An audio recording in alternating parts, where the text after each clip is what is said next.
Well, Jake, the 5A scene is going to be incredible this week. The playoffs are upon us, and we see Veila having defeated Veterans after being down 21-3. They came back and went bananas for 29 points. It took them 39 to 27. I think the final at Tom Landry Stadium. A couple of notes from that game before we move on to the playoff pairing. Landry, Gilpin. Something special. They couldn't touch him, man. No. He was running wild, man. Yeah, he was.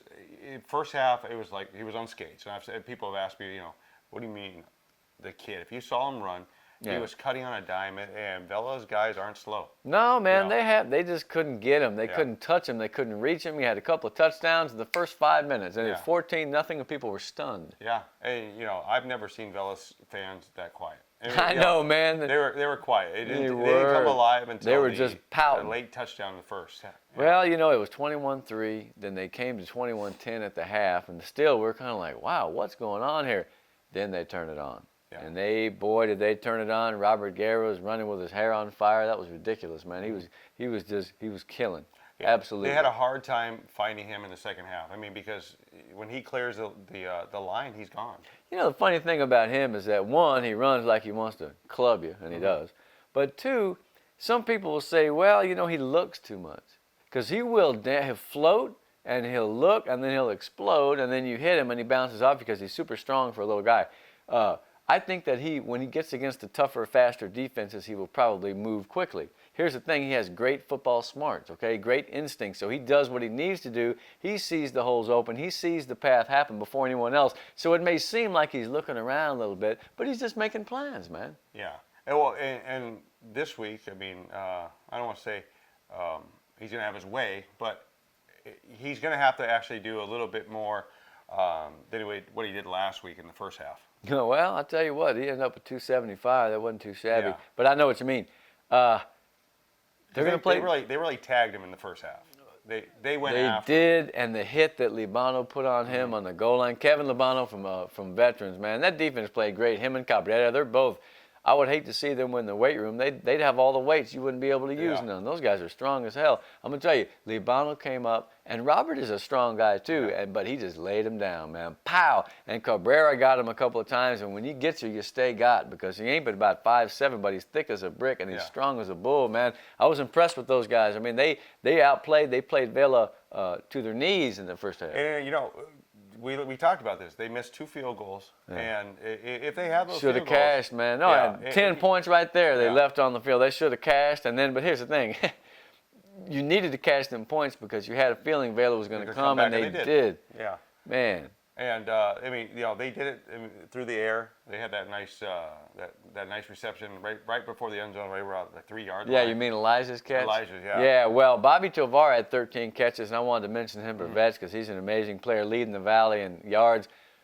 Fabian made the throw across his body, and he just flicked it right at the last minute, right over the defender, and Elijah kind of went like this, and he had it, and he almost fell, but he didn't. No, man, he's having a great season. So is Michael Arguelles. So have all those guys, man. That offense is something that you just look at Alanis and Palacios and those other linemen.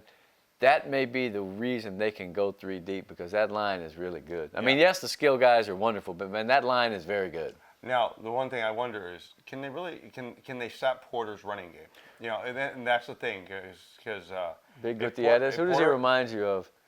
He's a big, hard running back. Ron Dane, yeah. I mean, that really, guy's tough, man. Yeah, and Tom Campos, we had him on the radio show. He was talking. He really built something else. There's something really nice over there, and he's got a big line. He's got a big line. I've seen him. Yeah. So they're gonna open up holes. Now the question is, can the secondary come up and put some licks on? Well, they may not have to come up. They may be up. Yeah. You may see 9 guys up there like the old 1940s, just with the safety in the back. I mean, why would you want to play 4 or even a nickel against a team that doesn't throw the ball? George Gutierrez, the back we're talking about, he's 1,800 yards. He's probably about 210. He's not slow. He'll run you over, and he's just been a load for everybody to handle all year. That's why one of the reasons why Porter's in the playoffs for the first time since '08. So what does Veila do on defense? And quite frankly, here's the thing people don't realize. All 3 linebackers are now out. Trevino is out. The guy, Roy Lopez, who as a sophomore was going to be a tackling machine, he's not playing. He hurt his knee last year, and he's not going to play anymore. And then last week they got 2 starters hurt. There were guys in there for Veila that I barely even knew. But you know what? They made a bunch of plays in that second half. They caught the fever, and everybody was playing good for them. Yeah, I mean, and they really needed it in that game because, Gilpin came out pretty strong. Oh, man, he had them fired up. Gilpin, the coach, had the kids fired up. Yeah. Gilpin, the player, was ridiculous. Their defense was laying it to them. They really earned that first half. And I was surprised that they just – what happened in the second half was that once Veila got rolling, veterans started making mistakes. A lot of legal procedures. A lot of penalties, man. Starts, 3 in a row. They were going to come back, and they went inside the 10. All of a sudden, it was 3rd and 30. Remember that? It was like, no. And see, that's the thing. Veila makes you nervous. I was talking to Fabian Pedraza the other day, and he said, we like to make teams make mistakes. So if we go fast, if we score, if we get on the board, then all of a sudden the other team, whoa, you know what I mean? So it totally means something. Yeah. They weren't able to do it in the first half, and that's a testament to the fact that Vets played a great first half. Absolutely. Now, okay, so Vets falls into that game with Donna. We're going to talk about it in a minute. Anything else to note about Veila and Porter? It's not a one-man team for Porter. Payan's tough. They've Garcia, the lineman. I don't know if they can score enough to keep up with them. What they need to do is have a 15-play drive and keep Johnny Davila or Michael Arguelles and them on the sideline. Yeah. They are playing away. So Veila's going to have to go to Sam's Stadium. It's going to be a big crowd down there. Yeah, it's always hard to find a parking place at Sam's Stadium. Yeah, but it's worth it because once you get in, who knows, there may be some homemade fried chicken up in the press box. That's where we're hoping. Anyway, all right. So, I know the thing I was going to mention. Have you ever shaken hands with Taylor Clow, rhymes with Powell? No. That's his name now. It's not just Clow, it's rhymes with Powell. It's amazing. That guy has some of the biggest, strongest hands I've ever seen. He nearly brought me to my knee the other day when I shook his hand. Really? I mean, they're huge, thick kind of knuckles, like the kind that you could look at him if he hits you, it would hurt for a long time. Yeah. That guy's a great player. He's the guy who's going to come up and challenge George Gutierrez because he's about, 180, but he's strong and he's tough, man. He loves to hit. I look for him to hit him high and for Ryan Rodriguez to take his legs out. Let's see if it works. It may not. That guy's so good. It's gonna be. That's an interesting game. Could that be a Rivetta game? Of the past. Well, Porter has a lot of spirit now because nobody's making fun of them. Now, here's the thing: in their district, they finished 4th. The other 3 teams beat them pretty good. The best effort they had against the 3 teams that finished ahead of them was Mercedes. It was 17-14 for a while. They were in that game, man, because Mercedes has a lot of speed, but they don't have a lot of big bulk and strength at certain points, and so George was running wild, man.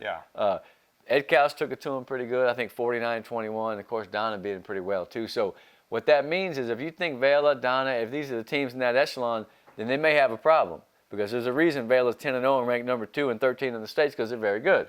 But their weakness right now probably is defense. They've had some injuries, although I'll tell you what, Steven Ramos, 45, has been playing very well. He's on the front line. That guy, if he can get a paw and an arm up and just slow down George, and so the other dudes can come popping.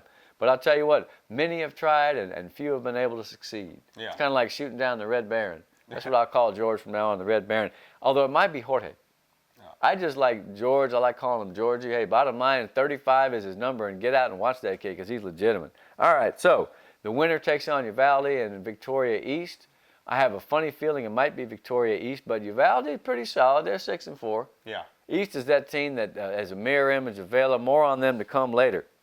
And Roma beat Uvalde earlier. Yes, they did. They beat them 30-13. So, all right, now let's go to Vets and Donna. This is the rematch last year. David Gilpin's team won 17-14. Because of the loss to Veila, they cost them a share of the district championship. They did get the number 2 seed, which puts them in against the Donna Redskins, who have won 8 in a row, and quite frankly, they're looking strong. Yeah, and they played a tough Ed Couch Elsa team, and they really controlled that game. No, they did. They 31-10. Yes, they from did. Get-go. Yeah. They're imposing. I mean, and the thing is, their line's good. And when you got a running back, I don't even remember the kid's name. Who? Amante Bowen. Oh, that guy? Yeah. When you have somebody like that. Oh my God. Yeah. And Remember Paul the name. Garrett was running hard. Yeah. And Doherty broke the 1,000-yard mark. Look, Donna didn't complete a pass. 0 for 7, 2 interceptions. Some people are complaining about that. Don't worry. They've got what it takes. They're going to hit a couple of big balls. Just make sure that you don't lose track of Bowen. That's all I got to say. Because he can catch the ball and he can throw the ball.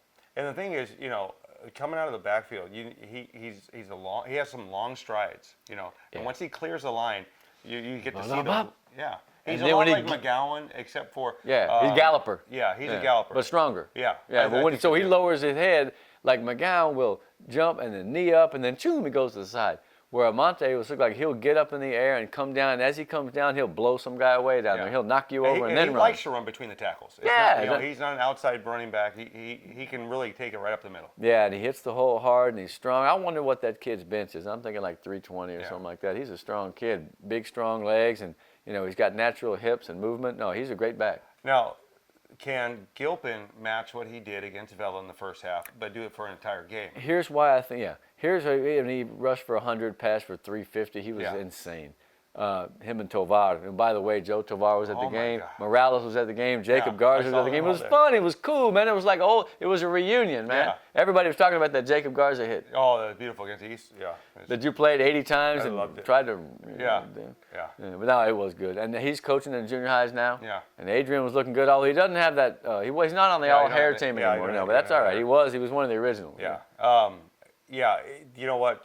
You see Gilpin and you think of the future. He's a force of nature. Oh, you're talking about the son. Yeah. Well, they're both forces of nature. Good Lord, Landry's amazing. If he becomes as tall as his father, it's going to be incredible.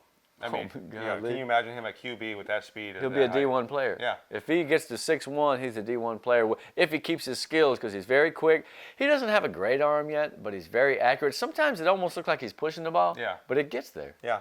And we've said that about a couple of quarterbacks this year, but. Yeah.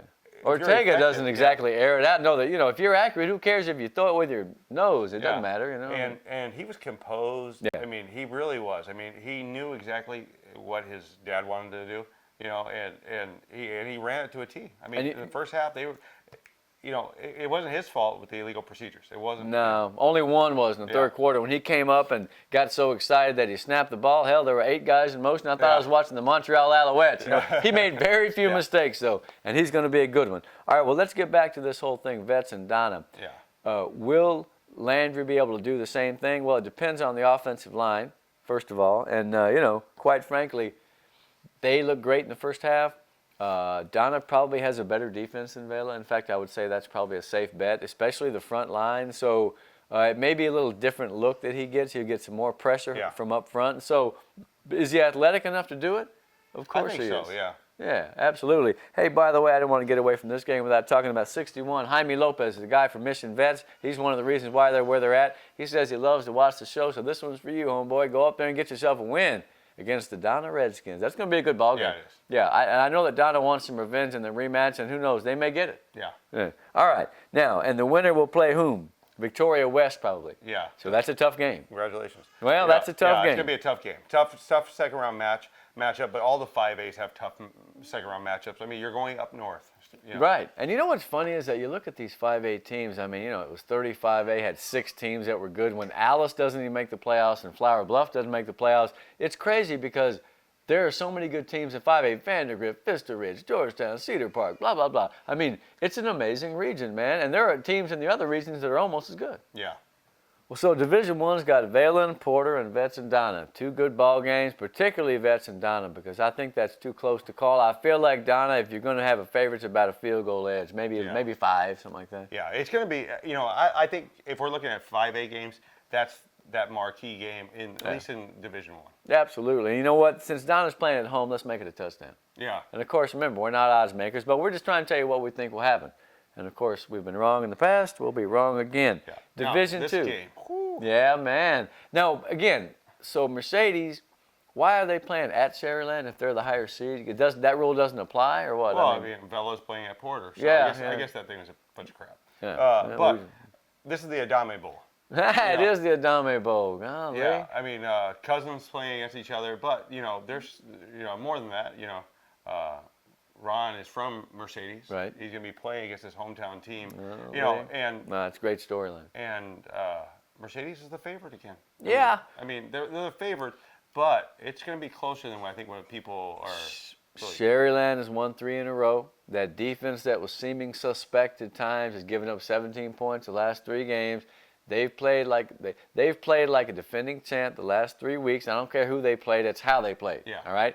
Now they get Mercedes. Mercedes should have the T-shirts like Memorial that says "Remember the Feeling." Yes. Because when they were here last year, not against Sherland, but against Roma, they went whoop on the banana peel, the biggest upset in many, many years. So they too have something to prove.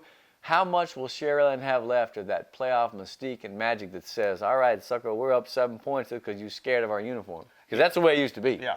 And they're mirror images on offense. I mean, they really are. I mean, they run the same.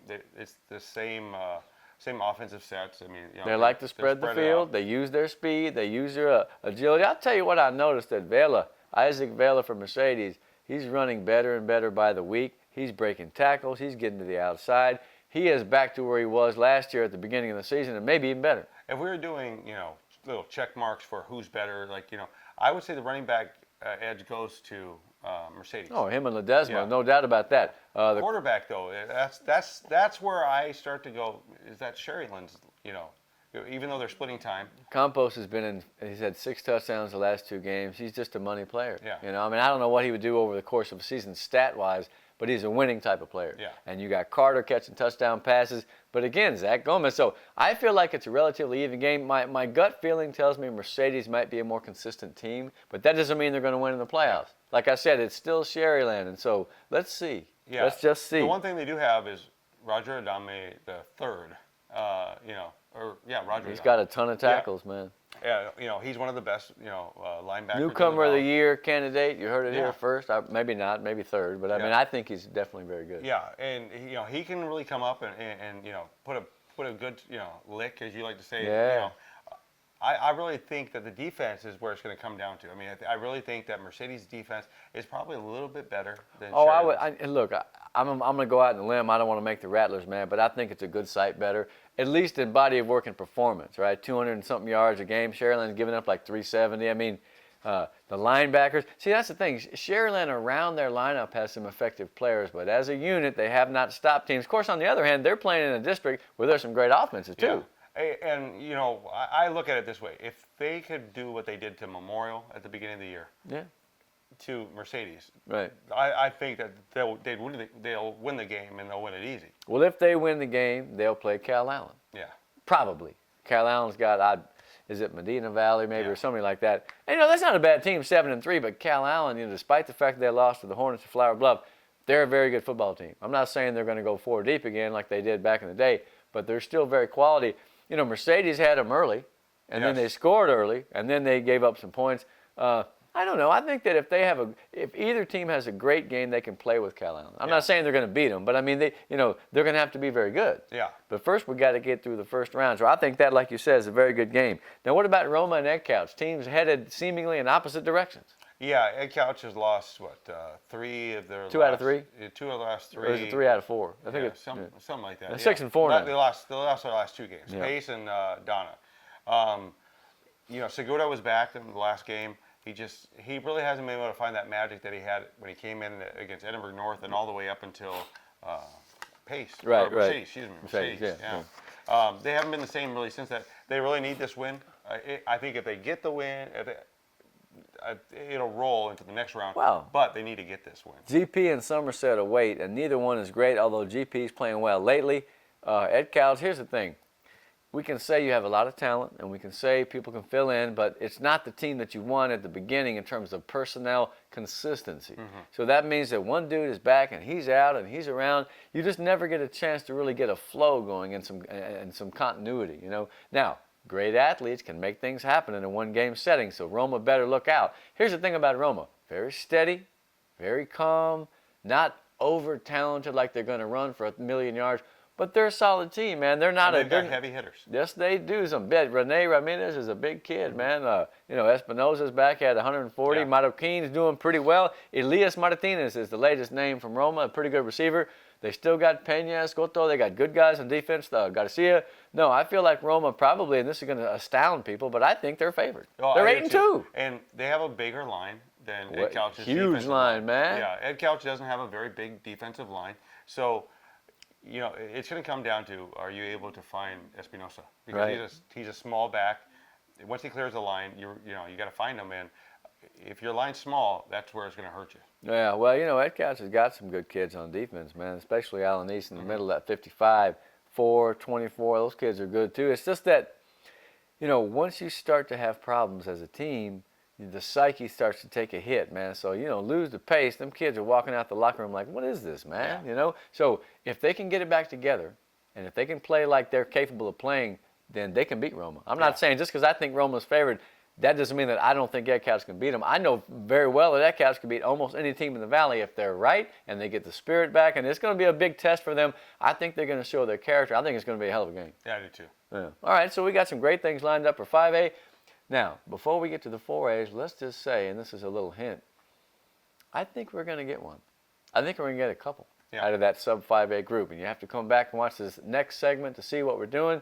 Jake Berry, Greg Selber, the show. The playoff edition is rolling like crazy, and we're fired up here.